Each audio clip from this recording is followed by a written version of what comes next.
Hi നമസ്കാരം. ഞാൻ ശ്രീലത സതീഷ്. ഇന്ന് നമ്മുടെ പ്രത്യേകത എന്താണെന്ന് എല്ലാവർക്കും അറിയാമല്ലോ അല്ലേ? അപ്പോൾ സ്വാതന്ത്ര്യദിനം കിട്ടിയ ദിവസമാണ്.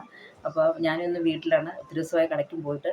അപ്പോൾ ഞാൻ ഒരു ചെറിയൊരു കവിത ചൊല്ലാമെന്ന് വിചാരിച്ചു.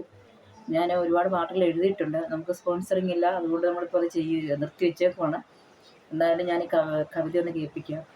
ഇഷ്ടപ്പെട്ടെങ്കിൽ ലൈക്ക് ചെയ്യണം. ഓക്കെ. സഞ്ചാരവീതി എന്നാണ് നമ്മുടെ കവിത. മനുഷ്യ നീ അറിയണം, ഈ ഭൂമിയം സഞ്ചാര സുന്ദരമാം വാഹനയാത്രയിൽ നമ്മൾ ചിതറിച്ചെന്നു. നമ്മൾക്ക് വാഹനയാത്രയിൽ നമ്മൾ അടയ്ക്കുന്ന യാത്രയുടെ കൂലിയിൽ വഴിയിൽ കാണുന്നതെല്ലാം വാങ്ങി എന്തെന്നോ ഏതെന്നോ ഇല്ലാത്ത ഒരു പോകും വഴിയിൽ അച്ഛൻ അമ്മയും തന്നൊരു ജീവനാംശം നിന്നിൽ അച്ഛൻ പകർന്നൊരു പാഠം പഠിപ്പിച്ചെന്നു.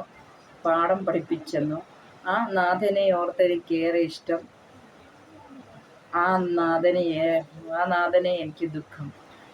ചുട്ടുപഴുത്ത വെയിലിൽ പണിയുന്ന അച്ഛൻ്റെ വിയർപ്പുകൾ എനിക്ക് തന്നൊരു അന്നം കഴിക്കുമ്പോൾ കണ്ണു നിറയുന്ന മക്കളെയാണ് എനിക്കേറെ ഇഷ്ടം. അമ്മയാണ് എൻ്റെ സൃഷ്ടിയെങ്കിലും അമ്മ പറയുന്ന ചിട്ടയാണെന്ന് ഓർക്കുക നമ്മൾക്കൊരു നിമിഷം. ഈ സഞ്ചാരവീതിയിൽ കാണുന്ന മിത്രമേ, ഈ ഭൂമിയം സഞ്ചാരപാതയിൽ ഓടി എത്തുമ്പോൾ പുറകിൽ തിരിഞ്ഞൊന്നും നോക്കൂ. സ്നേഹവും ക്ലേശവും ദുഃഖവും ദുരിതവും നിറഞ്ഞ് തിരികെ പോകണമെന്നോർക്കുക നാം. ഈ അഹങ്കാരത്തോടെ കാണുന്ന ചേഷ്ടകൾ നീ മറന്നു ആടുമ്പോൾ തിരികെ നീ സഞ്ചാരം നിർത്തിപ്പോകും ഒരു നാൾ എന്ന് ഓർക്കണം. ഭൂമിയിൽ നിന്നും നിർജീവിതം മനുഷ്യ നീ അറിയണം, നിന്നെ അറിയണം, യാത്രയാം സഞ്ചാര വാഹനം എന്ന്.